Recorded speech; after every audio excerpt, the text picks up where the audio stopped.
Today we're going to be talking about the origins of Chinese civilization, the core values of Chinese culture and philosophies, and how the traditional Chinese political system functioned. So we're going to be looking at the major aspects that made China China and that made Chinese civilization the oldest continuous civilization on Earth.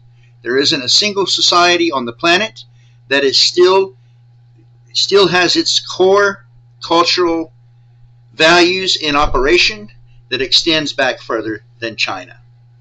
And so China is a very vast society. It's the second most populous nation on Earth. It spans a humongous amount of land area, and it has had a tremendous impact on not just the different societies of East Asia, but on the entire planet. In fact, if you've ever used paper money, the compass, or many other inventions, gunpowder, any kind of firearms or explosives, those are all technologies that were developed in China. In fact, prior to the year 1500 or so, the vast majority of the world's technological innovations sprung from Chinese civilization. So we're going to take a look at what made traditional China such a powerhouse culturally, technologically, economically, and maybe look at how its influence over other societies helped make the world what it is today. Okay. We're going to start out by looking at Neolithic China. Remember, the Neolithic Revolution is the period in human history called the Old Stone Age, where we move from the Old Stone Age, the Paleolithic, where people were hunting and gathering to survive, to a period where people are farmers, right? Even though they're still using stone technology, with some copper technology entering in over time. And then later bronze, and of course the other iron, right, as time goes on. So one of the earliest sites, urban sites in Chinese civilization is Shimao.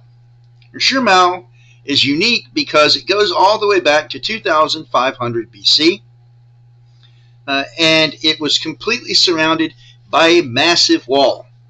This is the kind of wall that it took an army to man, and was more than capable of fending off any kind of disorganized assault.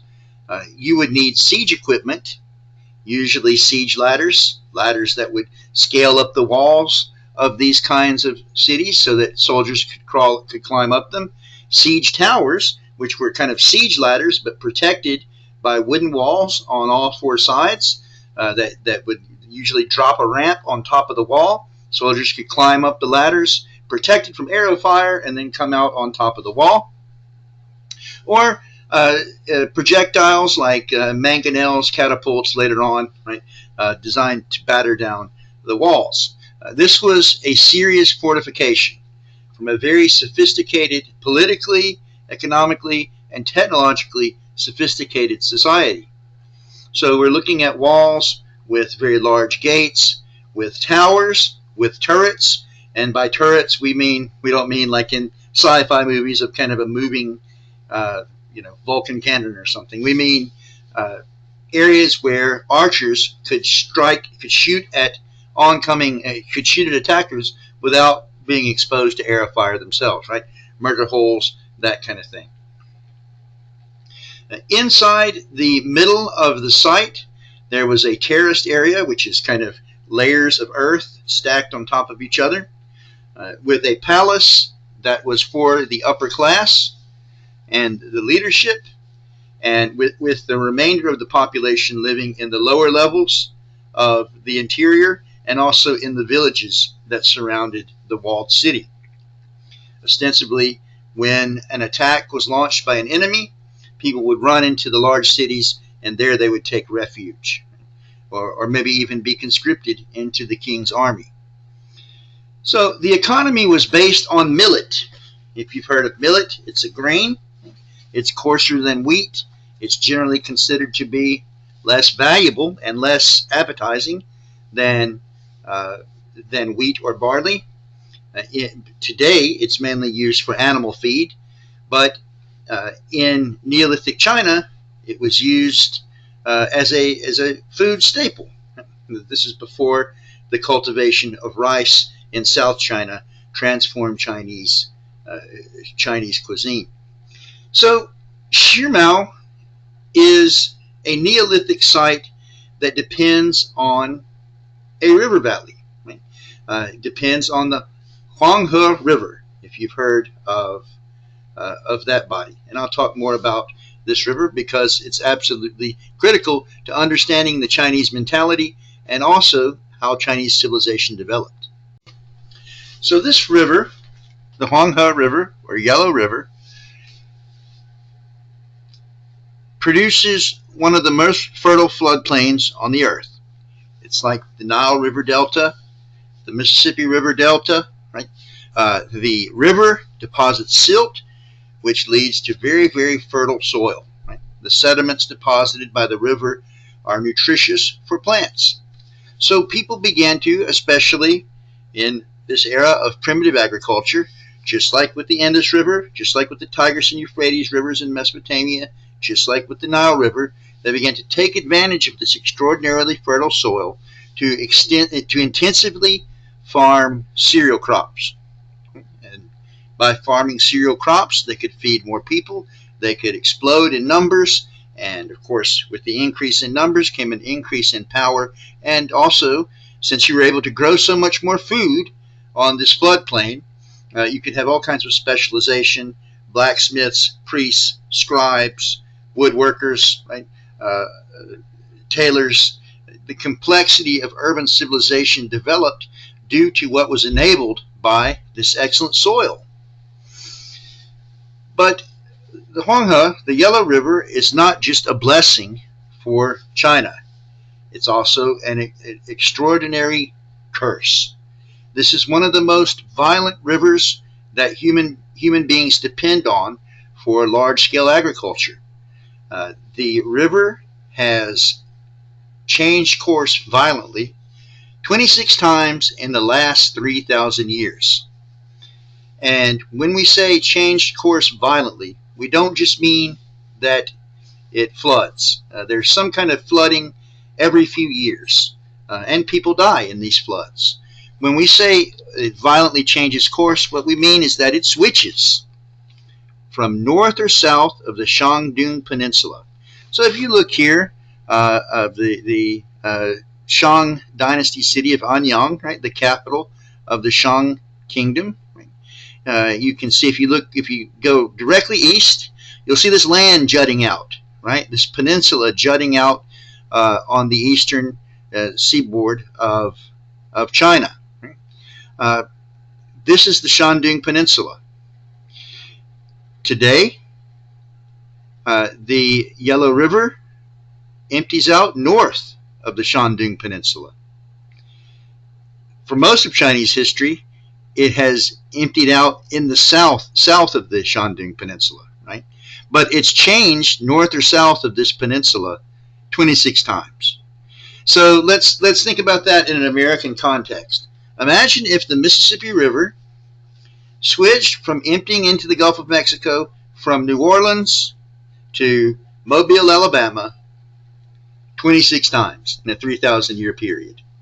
That is an extraordinarily destructive river, and of course, the flooding that is associated with this shifting of the river's course, and also even the earthquakes that could trigger a lot of this flooding, extraordinarily violent. For example, in 1855, the last time it truly shifted its course all the way from south to north, 900,000 people died just directly from the flooding, and it helped to foment one of the most destructive periods in Chinese history, the Taiping Rebellion, which is one of the most destructive wars that humanity has ever experienced. When we get to the 19th century, we're going to talk about this war. It's a fascinating war. A cult leader who considered himself to be the little brother of Jesus Christ created this kind of hybrid Taoist Christian religion, and he convinced millions and millions of peasants to revolt against the government. under his control. And they fought the Qing dynasty for a long period of time, and millions of people were killed. And this flood is part of that. Right? It's part of the catalyst for that. And these events are also what drove thousands and thousands of Chinese immigrants to the United States who were employed building the Transcontinental Railroad and other railroads throughout the western United States. These events were the catalyst for that. So this river has had a pronounced impact on Chinese history. It is something that traditional Chinese civilization has had to deal with. There are no easy solutions. The only way to manage the river is to have widespread flood control, dams, dikes, ditches, and the only way to achieve this level of flood control in antiquity is to have a very, very powerful central government that has extraordinary authority over its subjects and can coerce them into engaging in very, very labor-intensive projects. Right? So the authority of the kings and later the emperors, the authority was born of this necessity, the need to force people to engage in very, very difficult, draining labor for the good of the collective. And that helps, just like with the monsoon, the need to control the waters of the monsoon helps to fuel collectivism. The Yellow River is another source of, is another impetus for the development of a collectivist mentality. And I want to show really quickly, if we look at this map here, you can see the area of the Shang dynasty. This area here that's shaded, we'll call this the North China Plain, right? It is the, so you have the land between the two rivers here, and then you have the North China Plain above the Yellow River, and these are largely flat, very fertile regions, perfect for growing crops. Right? So it's only natural that this would be where Chinese civilization originated. Excellent soil due to the silt, a river that has to be controlled technologically by a sophisticated society, and this is where Chinese civilization originated and spread out from. Right? When we talk about China in this course, we primarily mean what we call China proper. China proper is the area that is controlled and inhabited by people of Han Chinese ethnicity. Right? So China is a massive country, just like the United States. It's a multi-ethnic country. You have many different ethnic groups: Tibetans, Uyghurs, Manchus. Right? When we say China, generally we're talking about the Chinese Empire, and that means China proper. Right? China proper and the territories that it conquered as a foreign conquering power. Okay. So if we look at this map, this is a map of what we call China proper.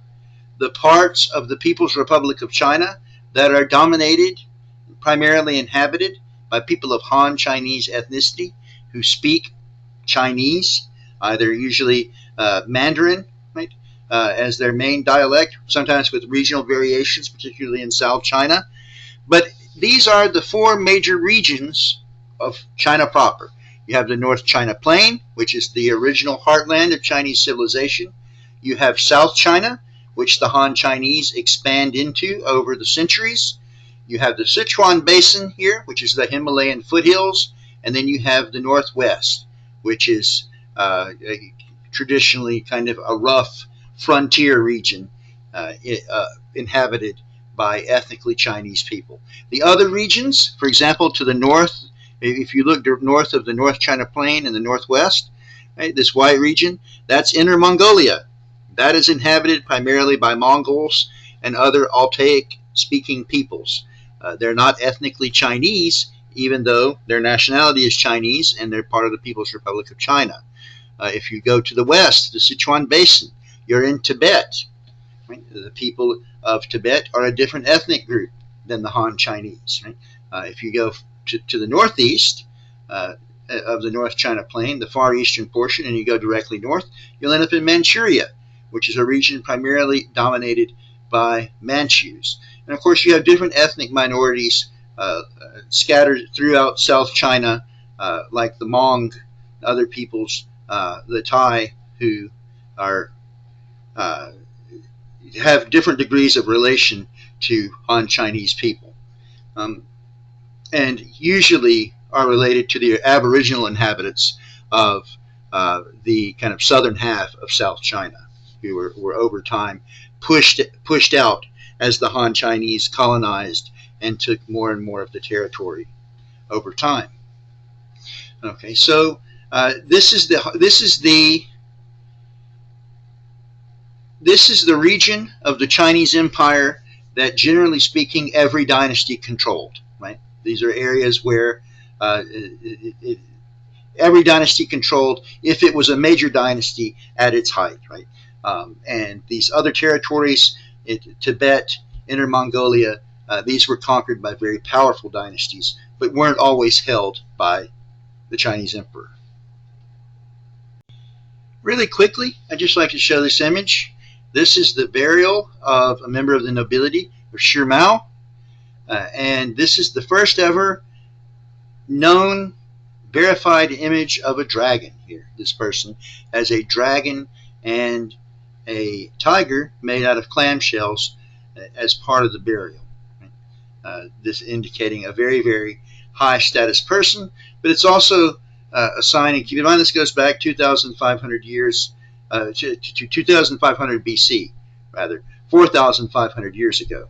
So we're looking at very, very ancient images, ancient motifs that were already in use throughout Chinese civilization that would later come to define Chinese civilization, artistically, mythologically. The very first Chinese dynasty in traditional Chinese historiography is the Xia dynasty. Back through history, traditional historians attributed the foundation of Chinese civilization to the Xia, founded by the great Emperor Yu. And you can see the territory here in this kind of black circle along the Yellow River, right? With their capital at Anyang. And the Xia were later replaced by the Shang dynasty, which you can see in the shaded peach portion along the North China Plain. Now, the Xia dynasty, even though Chinese scholars traditionally believed in its existence, believed very strongly in its existence, there's dispute as to whether or not it really existed, whether or not it was mythological or that it was actually historically there, right? It originated in the 21st century BC, and its supposed time of falling was in the 17th century BC. And a number of great kind of semi-magical achievements are attributed to the kings of Xia, right? So even though traditional historians hundreds of years ago were assured that this existed, assured their readers that this existed, rather, we don't know for a fact that that actually happened. The Shang we know existed because the Shang have left artifacts. We have oracle bones with inscriptions. We have records of their kings. So we have concrete proof that the Shang existed. However, the Shang were thought to be mythical too at one time by Western scholars. So we'll have to be on the lookout for artifacts from the Xia. They may exist. You never know. Maybe one day they will find Xia artifacts. Nonetheless, the mythology surrounding the Xia kings is very important in how the ancient Chinese conceptualized their world and their political system.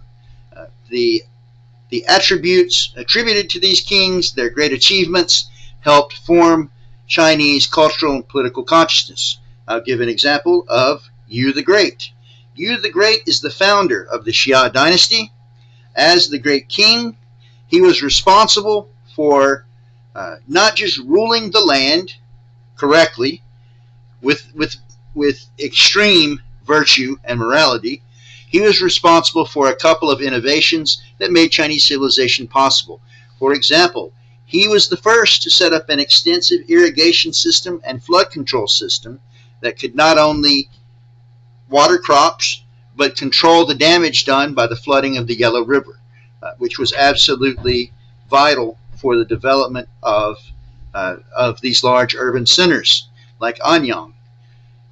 Secondly, he was also he was more than just an ideal ruler. He was an ideal person, right? and he was not just morally superior, he was intellectually superior. How do we know? Well, because he invented writing. So now, of course, these stories are that a real Yu the Great lived is something that's never been substantiated. But the idea of it is we have to look at that to understand where the ancient Chinese are coming from. So he invented this system of writing to help protect his state, to help promulgate his laws, and ensure that moral teachings were passed down from parent to child. And he labored extensively on this flood control system. And he actually built the flood control system before he was made king. Right? So he was just an official of King Yao, who was kind of a local king, and he charged Yu with building this flood control system. And it said that Yu spent 13 years building a system of irrigation canals, dikes, and dams, and that he had just been married for 4 days when he received the assignment to build this system, and that from that day he received the assignment, for 13 years he did not once enter into his home. So he fathered a child. He passed by his home 3 times during the course of that 13 years. The first time he heard his wife in labor. He didn't stop to go home because he was busy building this irrigation system. Later on, he passed by, and his son called out to him, and he didn't respond or go into his home because he was busy building this irrigation system. And finally, his son was an adult and had come of age, and he still had to pass by at this 13-year-old child, ignoring him until he had built this irrigation system. Then he could return to his own home. So he completely sacrificed his own personal life for the good of the state and of the society. Right? And this is absolutely critical in understanding the role of the individual in society. The individual's needs are completely subjugated to the needs of the collective. Right? The society needs this flood control system for there to be peace, for the land to prosper, for thousands and thousands and thousands of people to remain alive. So he has to sacrifice his marriage, his relationship with his children, his personal happiness in order to do this. And of course, the fact that he did that is one reason that Yao named him as his successor, and he was able to establish the Xia dynasty because of his great virtue. And secondly, it tells us how important flood control and irrigation were in this society. Right? The agricultural system depended on it. The cities themselves depended on it. This was a duty that was held to be more sacrosanct when it came to the running of the state than any other. The Xia dynasty is the beginning of the virtues that Chinese civilization would hold dear. But one of these virtues also is the impermanence of a dynasty. And we'll talk more about the mandate of heaven in a little bit. Right now, I just want to point out that the Xia dynasty, like every dynasty, was bound to decay. Dynasties are founded by great virtuous founders, sometimes even men who rose up from the peasants to become the ultimate authority in the land. But they inevitably decay and die at the hands of corrupt tyrants. And the Xia dynasty would die at the hands of its last monarch, a descendant of Yu the Great named Jia. And King Jia was a great tyrant. You can see in this image he's holding a halberd, which is a symbol of oppression, and he's sitting on two court ladies who have basically formed a seat for him, right? Which is an example of how he's perceived, right? As being extraordinarily cruel. Now, Jia was, according to traditional Chinese historiography, extraordinarily greedy, thoughtless of the welfare of the people, thoughtless of the maintenance of agriculture and the irrigation system, and personally very corrupt. His food had to be very specific. He had to have vegetables from the northwest region, fish from the East China Sea only. They couldn't be freshwater fish, which he would not eat, right? Meat from the North China Plain, along with grains, fruits from South China, right? And all of these different foods had to be of the utmost quality, or the person putting together his meal would be executed. On top of this, he drank constantly, and when he would drink, he would demand that he be allowed to ride on the backs of his ministers as if they were horses. So you can imagine this drunken king riding on the back of a chancellor who is an elderly man. These are the highest officials of the land. Most of them are advanced in age. And there was one instance where the chancellor begged him, "Please, Your Majesty, don't ride on my back. I'm old and frail." And King Jia immediately had him put to death for being impertinent. Jia also loved his concubines. Like most great Chinese traditional rulers, he had large numbers of women in his household, a relatively small number of wives, and a very large number of concubines. Now, the difference between a wife and a concubine is that a wife has certain legal rights, particularly when it comes to inheritance and the legitimacy of her children, and concubines generally don't. Though concubines they do completely belong to the man, right? And so he had a concubine named Mo Shi, and Mo Shi was extraordinarily beautiful, and this is a recurring motif in Chinese historiography, as well as drama, painting, poetry. And she was beautiful, but she was also extremely wicked. She was very vengeful. She would have other concubines framed, put to death. She would poison their children. And one of the worst things that she did is, like King Jia, she was an alcoholic, and she insisted on the state creating a lake of wine. So they have this lake of rice wine made, and this is all rice wine that had to be imported from outside of Xia, according to the period of time that we're looking at, around 1600 BC. And so all this imported wine fills this lake, and then she had 3,000 conscripts swim in the lake, and almost all of them drowned. According to the traditional historiography, she laughed as they drowned, right? As she would take up handfuls of this wine and drink it in an intoxicated state. And they would have these very large orgies on boats on this lake of wine. Now, this is an outrageous story. How true that is, I'm skeptical, but nonetheless, it demonstrates some patterns that we'll see again and again throughout Chinese history. When dynasties fall, when the political system fails, it's almost always because the person in charge, in this instance the kings, later on the emperors, choose to live a life of self-indulgence and luxury rather than putting the needs of the state first and working hard to secure the prosperity of society. On top of this, because they are hedonists, because they are weak men who don't have principles, they're easy prey for manipulative women, which is in traditional Chinese historiography. That's how many of these concubines and consorts are viewed.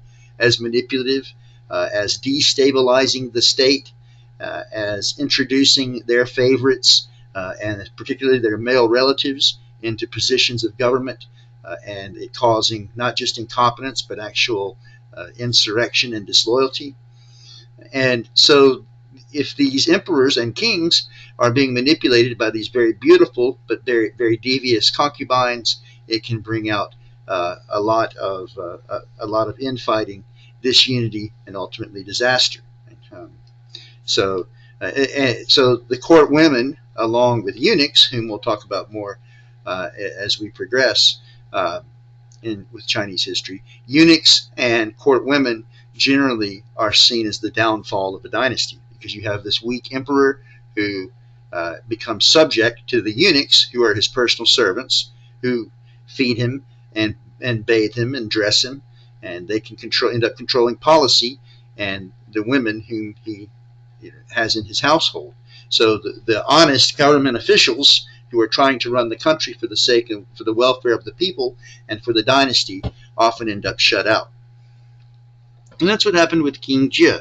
And he was ultimately replaced by King Tang of the Shang dynasty, which we know the Shang dynasty was a historical dynasty. We have artifacts. We have hard proof. And I will show you some of it. When we look at the Shang dynasty, the territory is very similar to that occupied by the Xia dynasty, but expanded outwards. And this is a continual process throughout Chinese history as subsequent dynasties bring more and more territory under Han Chinese control, meaning that, and this in Han Chinese meaning ethnically Chinese control. So the Shang were able to take power from the Xia in part due to the promise of King Tang, the founder of the Shang dynasty, to repair the damaged flood control system and irrigation systems and restore the agricultural system. Right? So people were not going to fight for King Jie while he's swimming in his lake of wine with his concubine, and people are starving because the agricultural system is broken down. So the Shang take over, and they defend the society's borders. They restore the agricultural system, and we know of their existence through what we call oracle bones. The Shang had a very interesting practice of having priests inscribe messages on bones, usually turtle shells, sometimes the shoulder blades of cattle, sometimes other bones. And what they would do is they would write these messages on these bones, and then they would heat them in a fire that had been prepared under specific way with certain prayers and incantations, and then the bones would crack in the fire, and they would read the cracks where the message, and they would relate the cracks to where the messages were on the bones, and they would use that to interpret the answer to the question they asked. So they would ask a question: is November going to be an auspicious month for the king to go hunting? Right? They would write that message on a turtle shell. They'd put it on a fire. It would crack, and then they would look at the cracks and they would say, no, it's not auspicious. The king should avoid hunting in November. Or yes, it is auspicious. The king will bag a lot of game if he goes hunting in November. And of course, the Shang kings, like many Chinese nobility, like many nobility throughout the world, would emphasize hunting, because hunting is the hunting party is the very first political unit in human organization, right? We hunter-gatherers out, men leading other groups of men on great hunts to provide meat for their clans, right? This is the origins of the political system. So the hunts enabled the kings to kind of reassert their authority, in particular their masculinity, over the members of the nobility, and so their inherent authority would be respected. So these hunts had to go well, and the way that you ensured your hunt went well is through the use of oracle bones that were interpreted by these priests. The same kind of process happened with war. If the king attacks the Zhou next month, will he have victory in battle? and they'll have the shoulder blade of an ox, right? And they'll write that message on the shoulder blade, and then they'll heat it. It will crack, and then they'll interpret the cracks to mean yes or no. Right? If yes, the king will say, well, hey, let's go to war. Later on, when we look at The Art of War by Sun Tzu, he makes a big point to say, don't rely on these for your military strategy, right? Don't rely on oracles, omens, spells, incantations. Use logic to try to defeat your enemy, right? That's way more effective than relying on supernatural means to gain an advantage. But for the Shang, who are living in a period, more than 1,000 years before Sun Tzu was writing, they unabashedly accept these oracles and their validity. And they didn't just produce writing and oracle bones. They also produced excellent bronze objects, which I'll show you some of here. So bronze is a relatively expensive metal to forge. Expensive in antiquity and expensive today, due to the fact that it is an alloy of two metals, copper and tin, both of which are relatively rare compared to iron. In this period of time, people could not smelt iron because they couldn't create furnaces hot enough to melt iron. Once they can melt iron, iron is plentiful enough. It's everywhere on Earth, and usually every country has some deposits of iron, and iron is, when you can melt it, you can make very, very solid tools and weapons out of it. In this society, the technology isn't there to forge iron, so people are making metal objects out of bronze, tin and copper mixed together, and again, very expensive. Well, these are votive objects, and they're designed to appease and sometimes even to house the spirits of ancestors. And this is another feature of traditional Chinese civilization, and we can see its origin here with the Shang, or at least its known origin, and this is something that will remain part of Chinese culture up until the present day, and that's reverence for ancestors. When you inscribed a message on an oracle bone, you didn't ask the spirit of the dead animal your question. You asked the spirit of your own ancestors, right? Or the ancestors of the royal family. Right? If the king goes hunting, will he be successful? The answer is coming from the king's ancestors, right? Whom you have been reverent towards and honored. And one of the ways that you honor the ancestors is through the collection of these bronze objects, right? Which could either house or appease the ancestors. And if you look at them, you can see just how intricate these are and how advanced the craftsmanship skills were for people living in the first half of the second millennium BC. Very, very far back.